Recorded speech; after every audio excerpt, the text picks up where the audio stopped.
What does it feel like to run a 10K? When the alarm sounds at 3:45 a.m, you know there's a good reason. It's race day. This time, it's a 10K for me. The first proper race distance I ever tackled, and one that I usually enjoy, in a painful kind of way. 10K is over soon enough. You can push your limits and test your fitness, and the distance doesn't feel too daunting. This is the biggest running event in the city of Bangkok, the amazing Thailand Marathon Weekend, with over 26,000 runners competing across 4 distances. It's big, it's busy, it's inspiring. After racing the New York Marathon 4 weeks ago and not really finding any consistency with training since, I wasn't sure how this one would go. To be honest, I stood on the start line feeling tired and nervous. The start area was really congested, and when the race was delayed by 15 minutes, it was a long and crowded wait. The skies began to lighten as the sun was rising, and it felt surprisingly hot for an early December morning. The self-doubt started to creep in. I hadn't run at sub 40-minute 10K pace for a long time. Did I really have it in me? These kinds of questions are not useful at all, and I tried to steady my mind and focus on the fact that I had done it before and I was capable. Earlier in my running journey, I had learnt that 10K races are painful, especially when you don't get it right at the start. Those last few kilometres will always bite if you're running hard, but what you don't want is for the bite to come too soon. Then you know you've messed up. My aim was to settle into my goal pace just quicker than 4 minutes per kilometre. In my previous race, I was clocking around 3:56 for my first 5 kilometres, and I hoped to dial back in and feel just like I had on that day. Today, the worry I felt on the start line never really left me. When the first kilometre ticked by at 3:59, perfect pace, it felt pretty strained, not the free and flowing feeling I'd had back in February.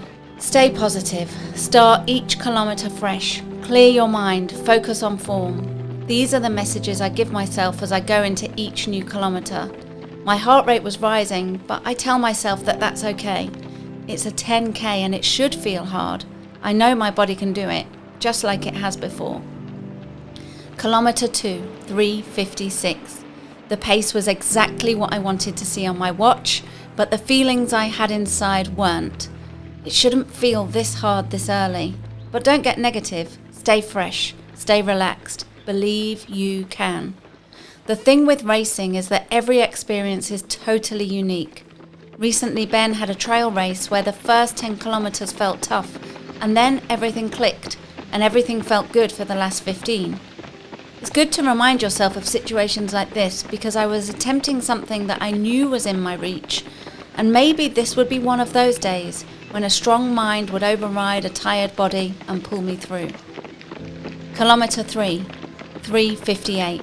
Still on target and not needing to check my watch too much, which is always a good sign. A big turn point in my racing this year has been checking my watch less and focusing on finding a rhythm with my running instead. However, I couldn't yet shake the feeling that it was early in the race and feeling hard. I knew that on a good day, I would feel strong and smooth in my form at this stage. I still wanted to believe, visualizing a big smile and raised arms crossing the finish line in 39:59. Keep digging, it's worth fighting for. I thought that if I can get to halfway and the turnaround point on target, I would be able to hold on. Kilometre 4, 4:03. That's okay. Overall, I was still on target pace. At this point, I realised that the course was slightly different to when I ran it last year, which messed with my mind a little.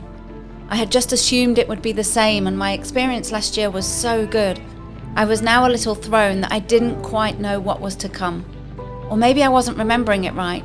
I wish I'd checked the map and had been better prepared. Note to self, always check the map. Kilometre 5, halfway, 4:09. I was slipping both physically and mentally. On the good days, halfway feels exciting. You're there and feeling strong. It's almost a surprise that you're halfway already. Here, it felt a surprise that I was only halfway and feeling cooked. I was still super close to the 20-minute 5K mark, and on a different day, the sub 40 would 100% be on. but today it felt like a mountain to climb, and I knew that I didn't have it in the tank. One thing that I am pretty proud of is being a determined person. Some would call it competitive, but I hate giving up. I've had a couple of races in the past where I've backed off when it got tough, and the feeling of disappointment that I felt after those experiences was something I didn't want to feel again. So it was time to reframe my goals and get the most out of this race as I could.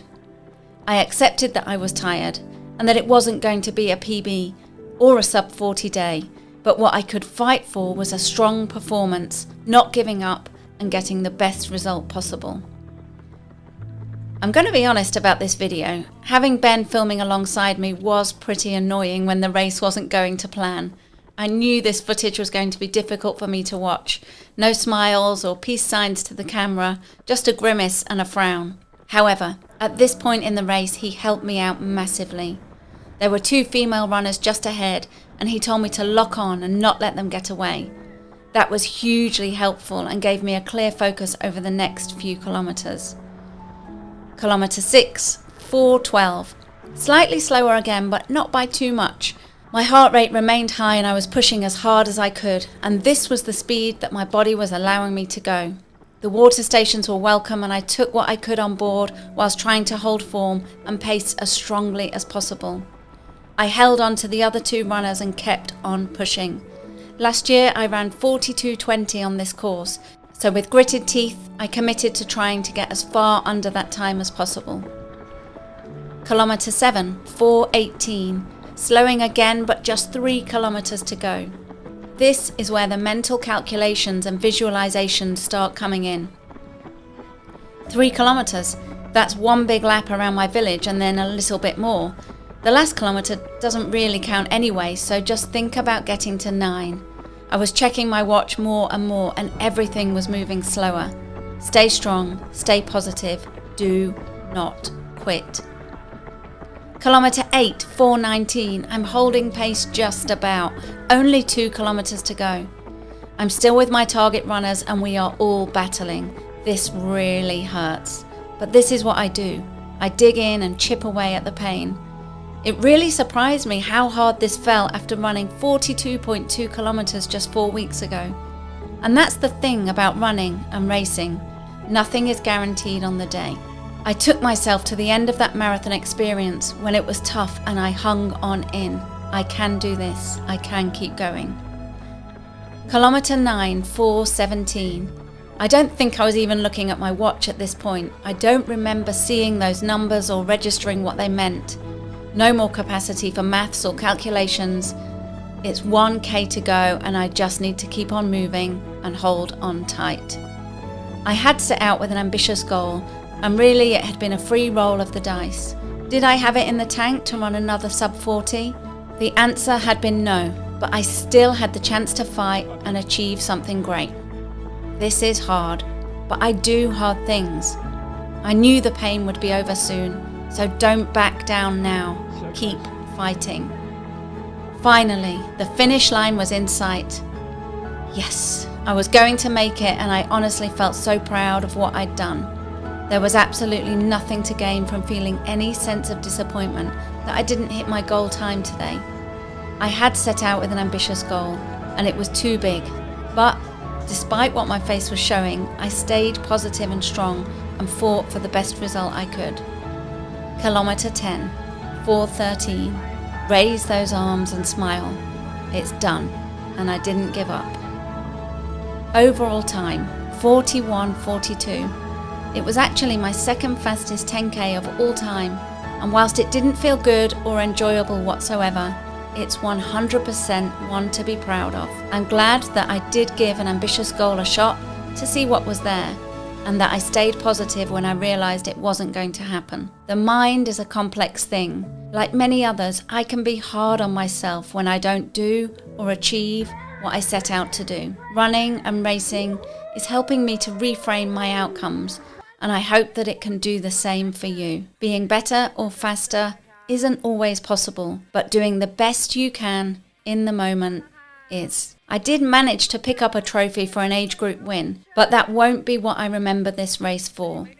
The best feeling for me And what I will think about when I look back on this race is that I was brave enough to go for it and that I didn't give up when the going got tough. Be ambitious and set scary goals, and know that if you give it your all, then the result of those goals doesn't really matter, because you will have learned something new about yourself along the way.